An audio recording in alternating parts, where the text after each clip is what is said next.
Okay, അപ്പോൾ ഇന്ന് നമ്മൾ സ്റ്റാർട്ട് ചെയ്യുന്ന ഒരു പുതിയ യൂണിറ്റ് ആണ്. സോഷ്യൽ സയൻസ് ഫസ്റ്റ് എന്നുള്ള 5ാമത്തെ യൂണിറ്റ് ആണ് കൾച്ചർ ആൻഡ് നാഷണലിസം. സംസ്കാരവും ദേശീയതയും എന്ന് മലയാളത്തിൽ പറയാം. സംസ്കാരവും ദേശീയതയും, കൾച്ചർ ആൻഡ് നാഷണലിസം. അപ്പോൾ നമ്മുടെ ഇന്ത്യൻ കഴിഞ്ഞ ചാപ്റ്ററിന്റെ ഏറ്റവും അവസാനം നമ്മൾ പറഞ്ഞൊരു കാര്യമുണ്ട്. സ്വദേശി മൂവ്മെന്റ് ഒക്കെ പഠിച്ചപ്പോൾ അവിടെ പറഞ്ഞൊരു കാര്യമുണ്ട്. ബ്രിട്ടീഷുകാരുടെ എക്കണോമിക് എക്സ്പ്ലോയിറ്റേഷൻ നമ്മൾ റിയലൈസ് ചെയ്തപ്പോൾ, ബ്രിട്ടീഷുകാരുടെ എക്സ്പ്ലോയിറ്റേഷൻ എങ്ങനെയൊക്കെയാണ് എന്ന് നമ്മൾ മനസ്സിലാക്കിയപ്പോൾ അതിൽ നിന്നും ആ ഒരു ആന്റി ബ്രിട്ടീഷ് ഫീലിംഗിൽ നിന്നും നമ്മളിൽ ഉണ്ടായിട്ടുള്ള നാഷണലിസത്തെ കുറിച്ചൊക്കെ നമ്മൾ കഴിഞ്ഞ യൂണിറ്റിന്റെ അവസാനത്തിൽ പറഞ്ഞതാണ് അല്ലേ. അപ്പോൾ ആ നാഷണലിസം, നമ്മളിലെ ഇന്ത്യക്കാരിൽ ഉണ്ടായ ആ ഒരു ദേശീയത, അത് എങ്ങനെയൊക്കെയാണ് ഫോം ചെയ്തത്, ഏതൊക്കെയാണ് പിന്നെ different factors, which are the different factors that help in the formation of Indian nationalism. Indian ദേശീയതയുടെ വളർച്ചയെ സഹായിച്ചിട്ടുള്ള ഡിഫറെന്റ് ഫാക്ടേഴ്സ് ഏതൊക്കെയാണ്, ഘടകങ്ങൾ ഏതൊക്കെയാണ്, അതൊക്കെയാണ് നമ്മൾ ഈ ഒരു യൂണിറ്റിൽ പ്രധാനമായിട്ടും നോക്കാൻ പോകുന്നത്. ഓക്കെ, അപ്പൊ നമുക്ക് പിന്നെ നേരെ ചാപ്റ്ററിലേക്ക് കിടക്കാം. ഇവിടെ സ്റ്റാർട്ടിങ്ങിൽ തന്നെ നിങ്ങൾക്ക് കാണാൻ പറ്റും ഒരു പുസ്തകത്തിന്റെ രൂപത്തിൽ അല്ലെ, കുറച്ച് വിവരങ്ങൾ ഇവിടെ കൊടുത്തിട്ടുണ്ട്. നമ്മുടെ ഇന്ത്യയുടെ ഫസ്റ്റ് പ്രൈം മിനിസ്റ്റർ ആയിട്ടുള്ള ജവഹർലാൽ നെഹ്റുവിന്റെ ദി ഡിസ്കവറി ഓഫ് ഇന്ത്യ എന്ന് പറയുന്ന അദ്ദേഹത്തിന്റെ ഗ്രന്ഥത്തിൽ നിന്നും എടുത്തിട്ടുള്ള വരികളാണ്. ഇന്ത്യയെ കണ്ടെത്തൽ എന്ന നെഹ്റുവിന്റെ കൃതിയിൽ നിന്ന് എടുത്തിട്ടുള്ള വരികളാണ് ഇവിടെ കൊടുത്തത്. നമ്മൾ അത് മുഴുവനായിട്ട് വായിച്ചു പോകുന്നില്ല. പിന്നെ ഓൺലൈൻ ക്ലാസ് ആയതുകൊണ്ട് തന്നെ മൊത്തം വായിച്ചു പോകാൻ നിങ്ങൾക്ക് അറിയാലോ, സമയം ബുദ്ധിമുട്ടാണ്. അപ്പൊ അതുകൊണ്ട് തന്നെ നമ്മൾ ഇതിൽ എന്താണ് പറയുന്നത് എന്നുള്ള ജസ്റ്റ് ഒന്ന് നമുക്ക് ഈ ഒരു സ്റ്റാർട്ടിങ്ങും അതിന്റെ ഒരു പ്രധാന എസെൻസ് എന്താണ്, തീം എന്താണെന്നുള്ളത് മാത്രം മെൻഷൻ ചെയ്തൊന്ന് പോവാം. അപ്പോ ശ്രദ്ധിക്കാം, ഇവിടെ starting the diversity of India is tremendous. ഇന്ത്യയുടെ വൈവിധ്യം എന്ന് പറയുന്നത് എന്താണ്? ഇന്ത്യയുടെ വൈവിധ്യം എന്ന് പറയുന്നത് ഒരുപാട് വലിയതാണ്, വമ്പിച്ചതാണെന്നൊക്കെ പറയാം. എന്ന് വെച്ചാൽ ഒരുപാട് വൈവിധ്യങ്ങൾ നിറഞ്ഞിട്ടുള്ള ഒരു നാടാണ് നമ്മുടെ നാട്. ആ വൈവിധ്യം കൊണ്ട്, ആ ഒരു ഡൈവേഴ്സിറ്റി കൊണ്ട് ഉദ്ദേശിക്കുന്നത് എന്താണെന്നുള്ളത് നമുക്ക് നോക്കാം. It is obvious and it lies on the surface and anybody can see. നമ്മുടെ ഭാഷയായിക്കോട്ടെ, നമ്മുടെ മതമായിക്കോട്ടെ, ഭക്ഷണമായിക്കോട്ടെ, എല്ലാ കാര്യത്തിലും ഒരുപാട് വൈവിധ്യങ്ങൾ നിലനിൽക്കുന്ന ഒരു രാജ്യമാണ് നമ്മുടെ രാജ്യം. ഇവിടെ പറയുന്നത് they differ in face and figure. രൂപത്തിലും ഭാവത്തിലും എന്തുണ്ട്, ഇന്ത്യയിലുള്ള എല്ലാ ആളുകളും ഒരേപോലെയല്ല, ഒരുപാട് വൈവിധ്യങ്ങളുണ്ട് അല്ലെ. ഫുഡ് ആൻഡ് ക്ലോത്തിങ്, ഭക്ഷണ കാര്യങ്ങളായിക്കോട്ടെ, അതിലും എന്തുണ്ട്, അതിലും നമുക്ക് ആ വൈവിധ്യം കാണാം. വസ്ത്രധാരണത്തിൽ വൈവിധ്യം കാണാം.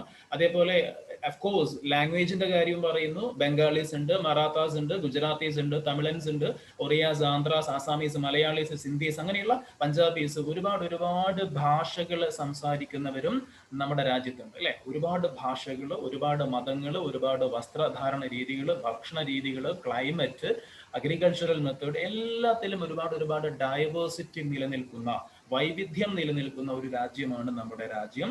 പക്ഷെ അങ്ങനെയൊക്കെയാണെങ്കിലും നമ്മളിൽ എന്തുണ്ട്, ഒരു ഐക്യബോധമുണ്ട്. ഇങ്ങനെയൊക്കെയുള്ള ഡൈവേഴ്സിറ്റി ഉണ്ടെങ്കിലും there is a unity in this diversity. ഈ വൈവിധ്യങ്ങൾക്കിടയിൽ നമുക്ക് എന്തുണ്ട്, ഒരു ഐക്യമുണ്ട് അല്ലെ. അത് തമിഴനാണെങ്കിലും പഞ്ചാബി ആണെങ്കിലും മലയാളി ആണെങ്കിലും നമ്മളെല്ലാവരും ഇന്ത്യക്കാരാണ് എന്ന ഒരു ഐക്യബോധം ആരിലുണ്ട്, നമ്മളിലുണ്ട്. അതിനെയാണ് നമ്മൾ എന്ത് വിളിക്കുന്നത്, ദേശീയത എന്ന് വിളിക്കുന്നത്. അപ്പൊ ആ ഒരു കാര്യമാണ് ആരിവിടെ പറയുന്നത്, ജവഹർലാൽ നെഹ്റു അദ്ദേഹത്തിന്റെ ദി ഡിസ്കവറി ഓഫ് ഇന്ത്യ എന്ന് പറയുന്ന ഈ ഒരു ഗ്രന്ഥത്തിൽ പറയുന്നത്. ഓക്കെ, സാമാന്യം വലിയൊരു പുസ്തകമാണ് ഡിസ്കവറി ഓഫ് ഇന്ത്യ. നെഹ്റു അദ്ദേഹത്തിന്റെ ജയിൽവാസ കാലയളവിലാണ് അതിന്റെ പ്രധാന ഭാഗങ്ങളൊക്കെ എഴുതി തീർത്തിട്ടുള്ളത്. ഓക്കെ, അപ്പോ അങ്ങനെയുള്ള ഒരു വളരെ പ്രശസ്തമായിട്ടുള്ള ഒരു ഗ്രന്ഥമാണ് നെഹ്റുവിന്റെ ഡിസ്കവറി ഓഫ് ഇന്ത്യ. അപ്പൊ അതിൽ നിന്ന് എടുത്തിട്ടുള്ള കുറച്ച് വരികളാണ് നമ്മളിപ്പോ ഇവിടെ നോക്കിയത്. ഓക്കെ, അപ്പൊ അതിന്റെ ഏറ്റവും എസെൻസ് ആയിട്ടുള്ള കാര്യമാണ് നമ്മളിപ്പോൾ പറഞ്ഞത്. ഇന്ത്യയിലെ ജനങ്ങളുടെ ആ ഒരു ഡൈവേഴ്സിറ്റി, ഇന്ത്യയിലുള്ള ആ ഒരു ഡൈവേഴ്സിറ്റിയും വൈവിധ്യവും, അതിൽ പിന്നെ അത് ഡൈവേഴ്സിറ്റി ഒക്കെ ഉണ്ടെങ്കിലും അതിലൊക്കെ ഉപരിയായിട്ട് ഇവിടുത്തെ ജനങ്ങൾ കാണിക്കുന്ന ഒരു യൂണിറ്റിയുമാണ് അദ്ദേഹം ഇവിടെ മെൻഷൻ ചെയ്യുന്നത്. The observation of Nehru clearly reflect the unity in diversity existing in India. നമ്മൾ പറഞ്ഞു കഴിഞ്ഞു, ഇന്ത്യയിലെ ഈ വൈവിധ്യങ്ങൾക്കിടയിലും ജനങ്ങൾ കാത്തു സൂക്ഷിക്കുന്ന ഒരു ഐക്യബോധത്തെ കുറിച്ചാണ് അദ്ദേഹം പറയുന്നത്. As a nation, unity in diversity is the solid foundation of India. ഒരു രാജ്യം എന്ന നിലക്ക് നമ്മുടെ പിന്നെ നമ്മുടെ രാജ്യത്തിന്റെ ഏറ്റവും വലിയ കരുത്ത്, അടിത്തറ എന്ന് പറയുന്നത് എന്താണ്? ഈ പറയുന്ന യൂണിറ്റി ഇൻ ഡൈവേഴ്സിറ്റിയാണ്. ഇങ്ങനെയൊക്കെ വൈവിധ്യങ്ങൾ ഉണ്ടെങ്കിലും, ഒരുപാട് വ്യത്യസ്തതകൾ ഉണ്ടെങ്കിലും, അതിലൊക്കെ ഉപരി എന്തുണ്ട്? നമുക്കിടയിൽ ഐക്യമുണ്ട്. അതാണ് നമ്മുടെ രാജ്യത്തിന്റെ ഏറ്റവും വലിയ അടിത്തറ, ശക്തി എന്ന് പറയുന്നത്. Several factors contributed Several factors contributed to the formation of Indian nationalism. നേരത്തെ പറഞ്ഞു, ഇന്ത്യൻ നാഷണലിസം പെട്ടെന്നുണ്ടായി വന്നതല്ല, ഒരുപാട് ഘടകങ്ങൾ അതിനെ സഹായിച്ചിട്ടുണ്ട് ഇന്ത്യൻ ദേശീയത രൂപപ്പെടാൻ വേണ്ടിയിട്ട്.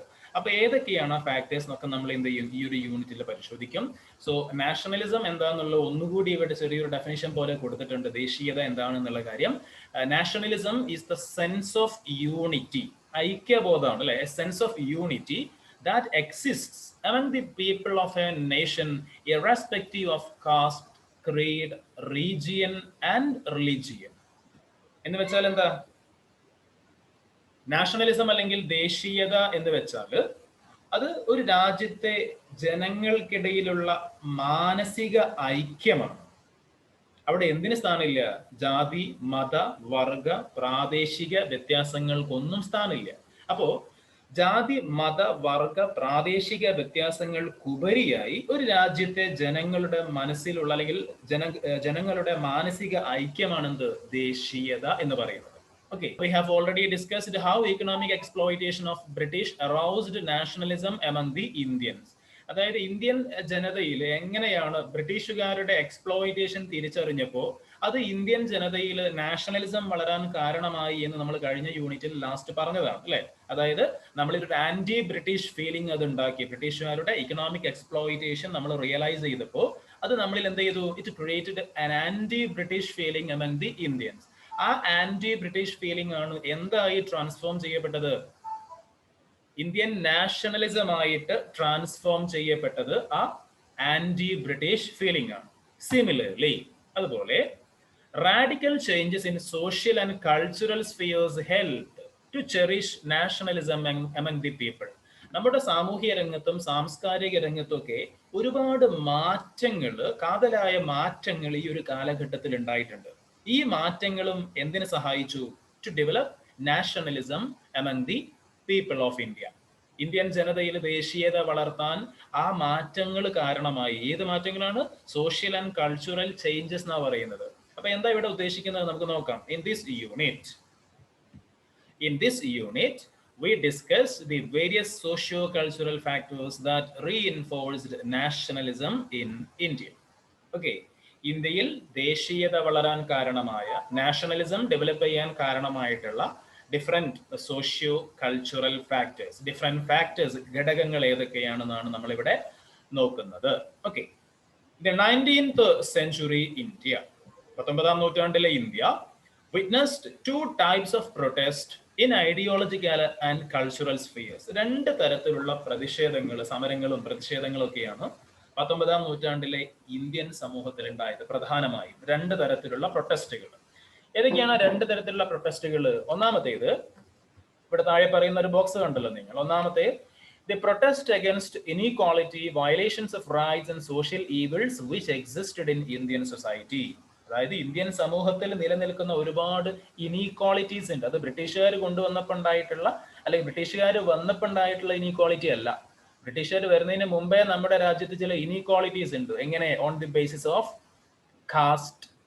Okay, mainly on the basis of caste, ജാതി അടിസ്ഥാനമാക്കിയൊക്കെയുള്ള ഒരുപാട് വിവേചനങ്ങൾ, അതേപോലെ ജെൻഡർ, സ്ത്രീ പുരുഷ അസമത്വങ്ങൾ, അങ്ങനെയുള്ള കുറെ ഇനീക്വാളിറ്റീസ് നമ്മുടെ നാട്ടിലുണ്ട്. അപ്പോൾ ഒരു പ്രൊട്ടസ്റ്റ് അതിനെതിരെയാണ്. Protest against inequality, violations of rights, അതായത് അവകാശ ലംഘനങ്ങൾക്കെതിരെ, അതേപോലെ തന്നെ സോഷ്യൽ ഈവിൾസ്. എന്താ സോഷ്യൽ ഈവിൾ എന്ന് പറയുകയാണെങ്കിൽ സാമൂഹിക തിന്മകൾ, സാമൂഹിക ദുരാചാരങ്ങൾ, സതി ഒക്കെ പോലെയുള്ള പിന്നെ സോഷ്യൽ ഈവിൾസിനെതിരെ. അപ്പൊ അതിനെതിരായിട്ടുള്ള ഒരു protest 19th century India witness ചെയ്തിട്ടുണ്ട്. അതേപോലെ രണ്ടാമത്തെ പ്രൊട്ടസ്റ്റ് ഏതാ? Protest against the economic exploitations of the colonial forces. ഇന്ത്യയിൽ ആധിപത്യം സ്ഥാപിച്ചുകൊണ്ടിരുന്ന സാമ്രാജ്യത്വ ചൂഷണങ്ങൾക്കെതിരായ പ്രതിഷേധം. അതായത് ബ്രിട്ടീഷുകാരെ പോലെയുള്ള യൂറോപ്യന്മാർ നമ്മുടെ രാജ്യത്ത് വന്നല്ലോ, അപ്പോൾ 19th സെഞ്ചുറി എന്ന് പറയുമ്പോൾ നമ്മുടെ ബ്രിട്ടീഷുകാരാണ് മെയിൻ ആയിട്ടുള്ളത്. അപ്പൊ ബ്രിട്ടീഷുകാർ കടൽ കടന്നു വന്നിട്ടുള്ള ബ്രിട്ടീഷ് കൊളോണിയൽ ശക്തിക്കെതിരായ പ്രതിഷേധം. അപ്പൊ രണ്ട് തരത്തിലുള്ള പ്രൊട്ടസ്റ്റുകൾക്ക് 19th സെഞ്ചുറി ഇന്ത്യ വിറ്റ്നസ് ആയിട്ടുണ്ട്, പിന്നെ സാക്ഷ്യം വഹിച്ചിട്ടുണ്ട്. അപ്പൊ ഒന്ന് നമ്മുടെ നാട്ടിൽ തന്നെയുള്ള ദുരാചാരങ്ങൾക്കും അനാചാരങ്ങൾക്കും ഒക്കെ എതിരെ, രണ്ടാമത്തേത് ബ്രിട്ടീഷുകാരുടെ സാമ്പത്തിക ചൂഷണങ്ങൾക്കെതിരെ. ഓക്കെ, ഇങ്ങനെയുള്ള രണ്ട് പ്രൊട്ടസ്റ്റുകളാണ് ഉണ്ടായിരുന്നത്. Socio-cultural activities and agitations at various levels positively influenced social life, the press, education, literature, art, etc. The consequent changes in these fields paved the way for national unity in India.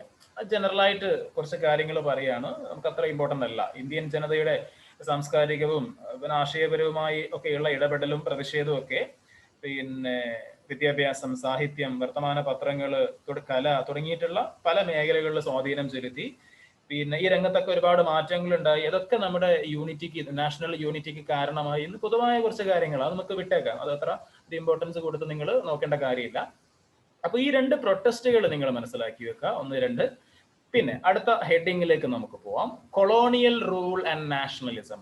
നമ്മൾ പറഞ്ഞല്ലോ നേരത്തെ, നമ്മുടെ Indian ദേശീയത, Indian nationalism develop ചെയ്യാൻ കാരണമായിട്ടുള്ള different socio cultural factors നമ്മൾ പറഞ്ഞു. അതിൽ ഒന്നാമത്തെ ഫാക്ടറാണ് ഇത്, കൊളോണിയൽ റൂൾ എന്ന് പറയുന്നത്, ബ്രിട്ടീഷുകാരുടെ ഭരണം. ഓക്കെ, കോളനി ഭരണം. നമ്മുടെ നാഷണലിസം ഉണ്ടാവാനുള്ള, ഇന്ത്യൻ ജനതയിൽ, ഇന്ത്യൻ ജനങ്ങളിൽ ദേശീയ ബോധം ഉണ്ടാവാനുള്ള ഒന്നാമത്തെ കാരണം ബ്രിട്ടീഷുകാർ ഇവിടെ വന്ന് ഭരിച്ചതാണ് എന്നതാണ് അതിന്റെ ശരി. ഓക്കെ, അവരെ പുറത്താക്കാൻ വേണ്ടിയാണെങ്കിലും ഇവിടുത്തെ ജനങ്ങൾ എല്ലാവരും കൂടി എന്തായി, ഒറ്റക്കെട്ടായി. ബ്രിട്ടീഷുകാർ വരുന്നതിന് മുമ്പുള്ള ഇന്ത്യ എങ്ങനെയാണ്, 100 കണക്കിന് നാട്ടുരാജ്യങ്ങൾ, പ്രിൻസിലി സ്റ്റേറ്റ്സ് ആയി ഡിവൈഡ് ചെയ്യപ്പെട്ട് കിടക്കുകയാണ്, വിഭജിച്ച് കിടക്കുകയാണ്. 100 കണക്കിന് നാട്ടുരാജ്യങ്ങളാണ്, ചെറുതും വലുതുമായ നാട്ടുരാജ്യങ്ങൾ. ഈ നാട്ടുരാജ്യങ്ങൾ പരസ്പരം അങ്ങോട്ടും ഇങ്ങോട്ടും യുദ്ധം ചെയ്യുന്നവരുണ്ട്, അതേപോലെ പരസ്പരം സഖ്യത്തിലുള്ളവരുണ്ട്, ശത്രുതയിലുള്ളവരുണ്ട്. അങ്ങനെയൊക്കെയുള്ള 100 കണക്കിന് നാട്ടുരാജ്യങ്ങളായി ചിതറിക്കിടക്കുന്ന ഒരു സമൂഹമായിരുന്നു ഇന്ത്യൻ സമൂഹം.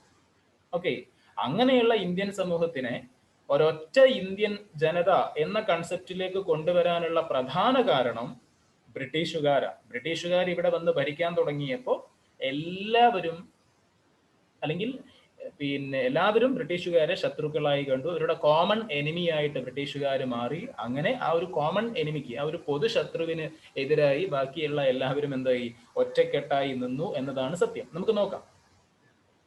The British colonialists realized the fact that an in-depth understanding of the socio-cultural life of the Indians was essential to strengthen their rule. അതായത് ബ്രിട്ടീഷുകാർ ഇന്ത്യയിൽ എത്തിയ ശേഷം ഇന്ത്യയിൽ അവരുടെ ഭരണം ഒന്നുകൂടി ശക്തി കൂട്ടണമെങ്കിൽ, സ്ട്രെങ്തൻ ചെയ്യണമെങ്കിൽ ആദ്യം എന്ത് വേണമെന്ന് അവർക്ക് മനസ്സിലായി.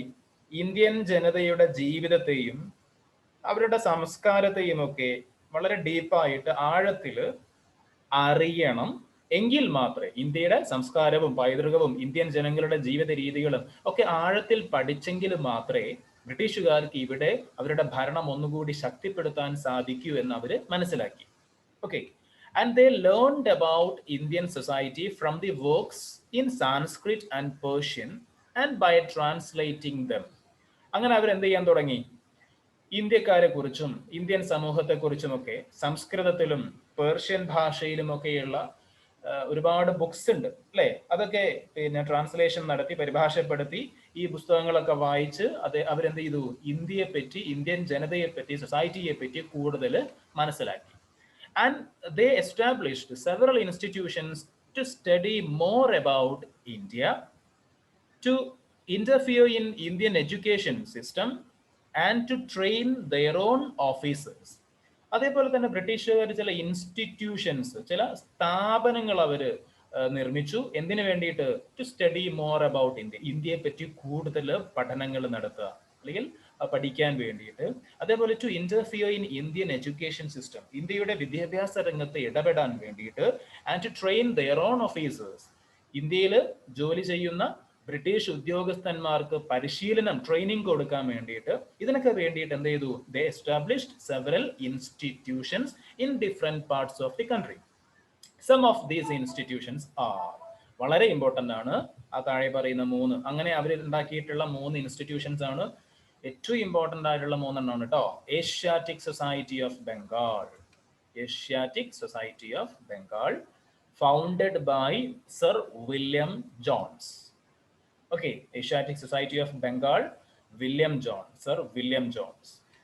രണ്ടാമത്തേത് കൽക്കട്ട മദ്രസ, വാറൻ ഹേസ്റ്റിംഗ് ആണ് അതിന്റെ founder, Warren Hastings, Calcutta Madrasa. Then next one Banaras Sanskrit college, Jonathan Duncan, founder ആണ്. ഡിങ്കൻ അല്ല, ജൊനാഥൻ ഡങ്കൻ. അപ്പോൾ Asiatic society of Bengal, Calcutta Madrasa and Banaras Sanskrit college, ഇങ്ങനെയുള്ള ഒരുപാട് ഇൻസ്റ്റിറ്റ്യൂഷൻസ് ബ്രിട്ടീഷുകാർ ഫോം ചെയ്തു. എന്തിനാ? to study more about India, to interfere in Indian education system and to train their own officers. വളരെ important ആണ്, പഠിച്ചു വെക്കുക. Then later, പിന്നീട് the British rulers realized that it was not possible to know India well through these efforts alone. ഇതുകൊണ്ട് മാത്രം ഇന്ത്യയെ പറ്റി കൃത്യമായിട്ട് മനസ്സിലാക്കാൻ പറ്റില്ല എന്ന് ബ്രിട്ടീഷുകാർക്ക് ബോധ്യപ്പെട്ടു. To ensure commercial growth, the British thinkers who favored free trade argued for strong British intervention in Indian society. ശ്രദ്ധിക്കണം, to ensure commercial growth, അതായത് സാമ്പത്തികമായിട്ട് ഇന്ത്യയിൽ കൂടുതൽ വളർച്ച നേടണമെങ്കിൽ, സാമ്പത്തികമായിട്ട് ഇന്ത്യയിൽ കുറെ കൂടി വളർച്ച കൈവരിക്കണമെങ്കിൽ, നേട്ടം ഉണ്ടാക്കണമെങ്കിൽ എന്ത് വേണം? ഇവിടെ പറയുന്നു ടു എൻഷ്യൂർ കൊമേഴ്ഷ്യൽ ഗ്രോത്ത്, അത് ഉറപ്പിക്കണമെങ്കിൽ, കൊമേഴ്ഷ്യൽ ഗ്രോത്ത് ഉറപ്പിക്കണമെങ്കിൽ the British thinkers who favoured free trade argued for strong British intervention in Indian society. ബ്രിട്ടീഷുകാർ എന്ത് ചെയ്യണം? ഇന്ത്യൻ സമൂഹത്തിൽ ശക്തമായി ഇടപെടണമെന്ന് ആരഭിപ്രായപ്പെട്ടു? ബ്രിട്ടീഷ് വ്യാപാരികൾ അഭിപ്രായപ്പെട്ടു. The British thinkers who favored free trade argued for strong British intervention in Indian society. Okay, അപ്പൊ ഇന്ത്യയിൽ കുറെ കൂടി നല്ല വ്യാപാര വളർച്ച ഉണ്ടാവണമെങ്കിൽ എന്ത് ചെയ്യണം? ഇന്ത്യയുടെ സാമൂഹിക രംഗത്ത് ബ്രിട്ടൻ കൂടുതൽ ശക്തമായി ഇടപെടണമെന്ന് ഈ ഫ്രീ ട്രേഡിന് വേണ്ടി അല്ലെങ്കിൽ സ്വതന്ത്ര വ്യാപാരത്തിന് വേണ്ടി വാദിക്കുന്ന ചിന്തകന്മാർ ആവശ്യപ്പെട്ടു. ഓക്കെ, അപ്പൊ ഇന്ത്യൻ സാമൂഹിക രംഗത്ത് ഇടപെടണമെങ്കിൽ അവിടെ എന്ത് വേണം? ഇന്ത്യൻ സമൂഹത്തിന്റെ പിന്തുണ വേണം. അതായത് ശ്രദ്ധിക്കുക, but it was not possible to bring about reforms without popular support. Okay, Indian സമൂഹത്തിൽ ഇടപെടാന്ന് പറയുമ്പോൾ നമ്മൾ നേരത്തെ പറഞ്ഞല്ലോ, ഇന്ത്യയിൽ ഒരുപാട് അനാചാരങ്ങളും അസമത്വങ്ങളും ഒക്കെ ഉണ്ട്. അപ്പൊ അതിലൊക്കെ ഇടപെട്ട് പരിഹാരം കാണണമെന്നാണ് ഈ പറയുന്ന തിങ്കേഴ്സ് അഭിപ്രായപ്പെട്ടത്. പക്ഷേ അങ്ങനെ ഇടപെടണമെങ്കിൽ അവിടെ ആദ്യം എന്ത് വേണം? ജനങ്ങളെ ബാധിക്കുന്ന കാര്യമാകുമ്പോൾ ജനങ്ങളുടെ സപ്പോർട്ട് വേണം, അല്ലെ? But it was not possible to bring about reforms without popular support. Popular support ഇല്ലാതെ, ജനങ്ങളെ പിന്തുണ ഇല്ലാണ്ട് എന്ത് നടക്കൂല? റിഫോംസ്, പരിഷ്കാരങ്ങൾ, സമൂഹത്തിൽ പരിഷ്കാരങ്ങൾ കൊണ്ടുവരാൻ കഴിയില്ല. അതെന്തല്ല, അത് പോസിബിൾ അല്ല എന്ന് ബ്രിട്ടീഷുകാർക്ക് ബോധ്യമായി. Hence they started English education to nurture a fraction of Indian society that would support Britain. അങ്ങനെയാണ് ബ്രിട്ടീഷുകാർ എന്ത് കൊണ്ടുവരുന്നത്? ഇംഗ്ലീഷ് എഡ്യൂക്കേഷൻ, ഇംഗ്ലീഷ് വിദ്യാഭ്യാസം കൊണ്ടുവരുന്നത് അങ്ങനെയാണ്. അതായത് ഇന്ത്യൻ ജനതയിൽ ഒരു വിഭാഗത്തിന്റെ പിന്തുണ നേടാൻ വേണ്ടി. Okay, they started English education to nurture a fraction of Indian society that would support Britain. ബ്രിട്ടീഷുകാരെ പിന്തുണയ്ക്കുന്ന, എപ്പോഴും അവർക്ക് അനുകൂലമായി നിൽക്കുന്ന ഒരു വിഭാഗത്തെ ഇന്ത്യയിൽ ഉണ്ടാക്കിയെടുക്കാൻ വേണ്ടിയിട്ടാണ് ഇംഗ്ലീഷ് എഡ്യൂക്കേഷൻ ബ്രിട്ടീഷുകാർ കൊണ്ടുവന്നത്. ഓക്കെ, അത് ഇംഗ്ലീഷ് എഡ്യൂക്കേഷൻ ഇന്ത്യയിൽ കൊണ്ടുവരുന്നതിന് നേതൃത്വം കൊടുത്തിട്ടുള്ള ആള് തന്നെ അത് പറയുന്നുണ്ട് കൃത്യമായിട്ട്. ഇതാ ലോർഡ് മെക്കാളെ പ്രഭുവിന്റെ വാക്കുകളാണ്. അദ്ദേഹം പറയുന്നത് എന്താ?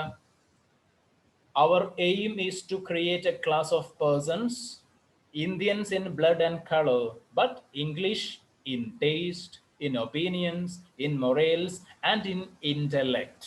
എന്താ അതിന്റെ അർത്ഥം? അവരുടെ ലക്ഷ്യം, ബ്രിട്ടീഷുകാരുടെ ലക്ഷ്യം എന്താന്ന് പറയാണ്? രക്തത്തിലും വർണ്ണത്തിലും ഇന്ത്യക്കാരും. അത് മാറ്റാൻ കഴിയില്ലല്ലോ, ബ്ലഡും അവരുടെ സ്കിൻ കളറും നമുക്ക് മാറ്റാൻ പറ്റുമോ? അത് പറ്റൂല. സോ രക്തത്തിലും വർണ്ണത്തിലും ഇന്ത്യക്കാരാണ്, എന്നാൽ അഭിരുചിയിലും അഭിപ്രായത്തിലും ധാർമ്മികതയിലും ബുദ്ധിയിലുമൊക്കെ, in taste, in opinion, in morals and in intellect. Okay, എന്തൊക്കെയാണ്? അഭിരുചിയിലും അഭിപ്രായത്തിലും ധാർമ്മികതയിലും ബുദ്ധിയിലുമൊക്കെ ഇംഗ്ലീഷുകാരുമായിട്ടുള്ള ഒരു വർഗത്തെ സൃഷ്ടിക്കുകയാണ് നമ്മുടെ ലക്ഷ്യം. അതായത് കാഴ്ചയിൽ ഇന്ത്യക്കാരാണ്, എന്നാൽ അവരുടെ ചിന്താഗതിയിലും അവരുടെ പെരുമാറ്റത്തിലും അവരുടെ പ്രവൃത്തിയിലും എല്ലാത്തിലും ബ്രിട്ടീഷുകാർക്ക് പിന്തുണ നൽകുന്ന ഒരു സമൂഹം. അങ്ങനെയുള്ള ഒരു കൂട്ടരെ ഇന്ത്യയിൽ ഉണ്ടാക്കിയെടുക്കാൻ വേണ്ടിയിട്ടാണ് ഇംഗ്ലീഷ് എഡ്യൂക്കേഷൻ കൊണ്ടുവരുന്നത് എന്ന് ആര് പറയാണ്? ലോർഡ് മെക്കാളെ പറയാണ്, അല്ലെ? So this is the statement made by Lord Macaulay when English education was introduced in India in 1835. Can you find out the objectives of English education in India from his statement? അപ്പോൾ ഈ ഒരു സ്റ്റേറ്റ്മെന്റിൽ തന്നെ നമുക്ക് English education എന്തിനു കൊണ്ടുവന്നു എന്നതിനുള്ള, അല്ലെങ്കിൽ എന്തിനാണ് കൊണ്ടുവന്നത് എന്ന് ചോദിച്ചിരിക്കേണ്ട അതിനുള്ള ആൻസർ നമുക്ക് കിട്ടും, അല്ലെ? ഒന്ന് അവിടെ തന്നെ പറയുന്നുണ്ട്, to prepare a generation that favours English life style. ഇവിടെ മെക്കാളെ പ്രഭു പറഞ്ഞിട്ടുള്ള ആ വരികളിൽ നിന്ന് നമുക്ക് കിട്ടും ബ്രിട്ടീഷുകാർ എന്തിനാണ് ഇംഗ്ലീഷ് എഡ്യൂക്കേഷൻ കൊണ്ടുവന്നത്. ഒരു പോയിന്റ് ഇവിടെ പറയുന്നു, എന്താണ്? ടു പ്രിപ്പയർ എ ജനറേഷൻ, ഒരു ജനറേഷനെ, അല്ലെ, ഒരു വിഭാഗത്തെ ഉണ്ടാക്കിയെടുക്കുകയാണ്. എങ്ങനെയുള്ള വിഭാഗം? That favours English life style, ഇംഗ്ലീഷുകാരുടെ ജീവിത രീതിയെ അനുകൂലിക്കുന്ന, പിന്തുണയ്ക്കുന്ന ഒരു വിഭാഗത്തെ ഉണ്ടാക്കിയെടുക്കലാണ് ഇതിന്റെ ലക്ഷ്യം, ഇംഗ്ലീഷ് എഡ്യൂക്കേഷന്റെ ലക്ഷ്യം. അങ്ങനെ ഒരു പോയിന്റ് നമുക്ക് അവിടെ നിന്ന് കിട്ടി, അല്ലെ? ഇനി മറ്റൊരു പോയിന്റ് ഇതാ, നിങ്ങൾ അവിടെ ആഡ് ചെയ്തോളൂ. To create a group of people who support English reforms. ഏറെക്കുറെ ഒരേപോലെ തന്നെയാണ്.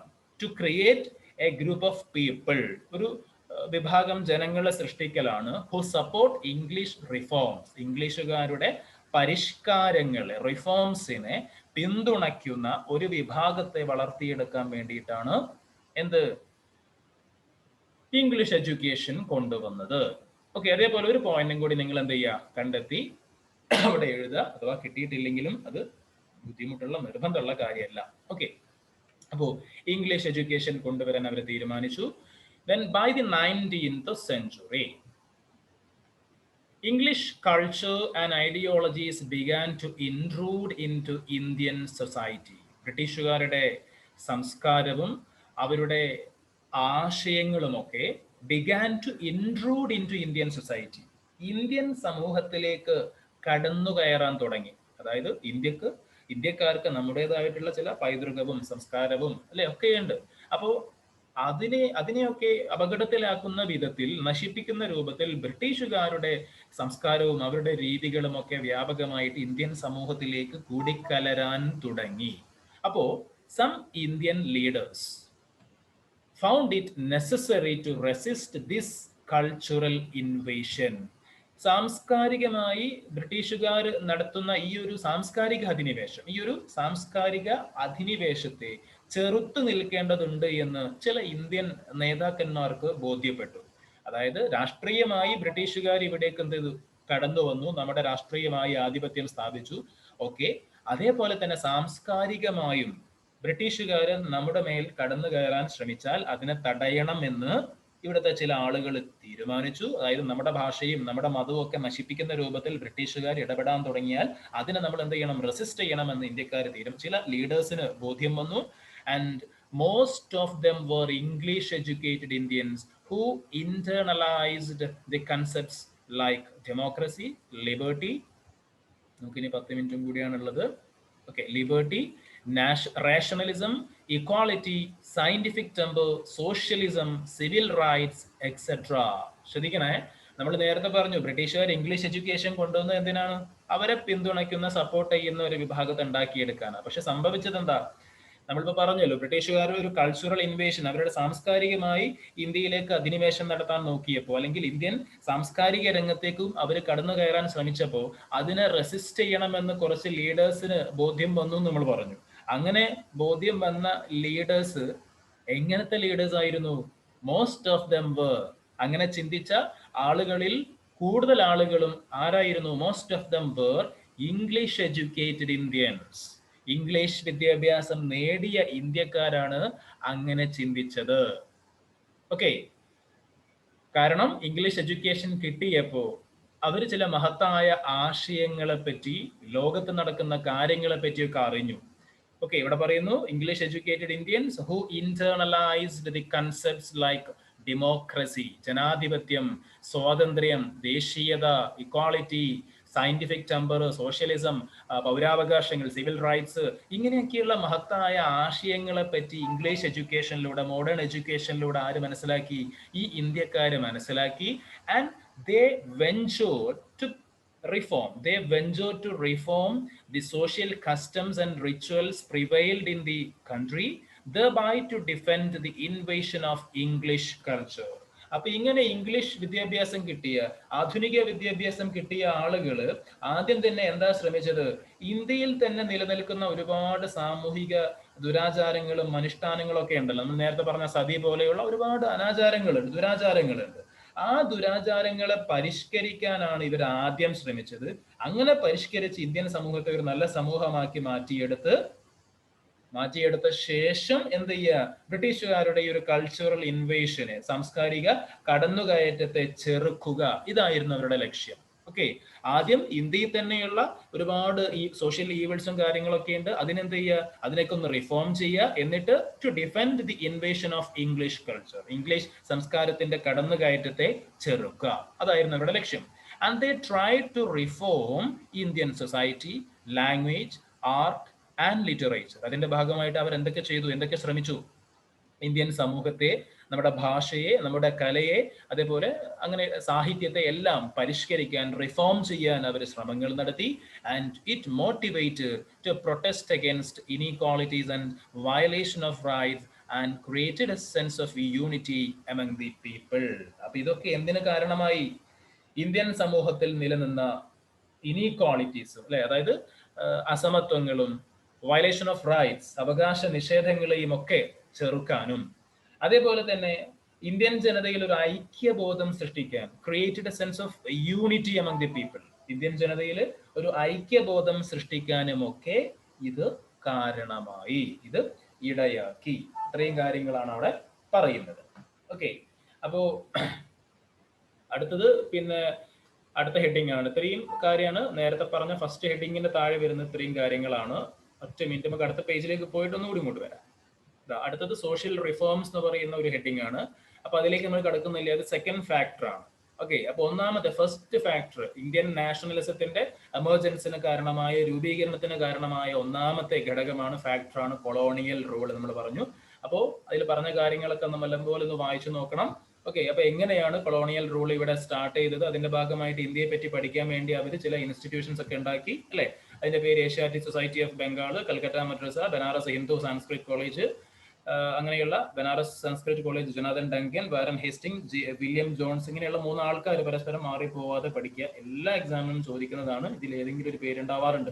ഓക്കെ, അതേപോലെ പിന്നീട് ഇംഗ്ലീഷ് എഡ്യൂക്കേഷൻ അവർ കൊണ്ടുവന്ന കാര്യം നമ്മൾ, അതേപോലെ മെക്കാളെ പ്രഭുവിന്റെ ഈ ഒരു കൊട്ടേഷൻ, അത് കാണാതെ പഠിക്കണമെന്ന് ചോദിച്ചാൽ കാണാതെ പഠിച്ചാൽ നല്ലതാണ്. ഓക്കെ, ഒരു എസ് എ ക്വസ്റ്റ്യനോ അതല്ലെങ്കിൽ വലിയ മാർക്കിന്റെ ചോദ്യങ്ങളൊക്കെ വരികയാണെങ്കിൽ അതൊക്കെ നമുക്ക് കോട്ട് ചെയ്യാൻ പറ്റുന്ന ഒരു സംഗതിയാണ്, വളരെ നല്ലതാണ്. ഓക്കെ, എളുപ്പത്തിൽ പഠിക്കാൻ പറ്റും. ഓക്കെ, ഒന്ന് നോക്കിയാൽ മതി.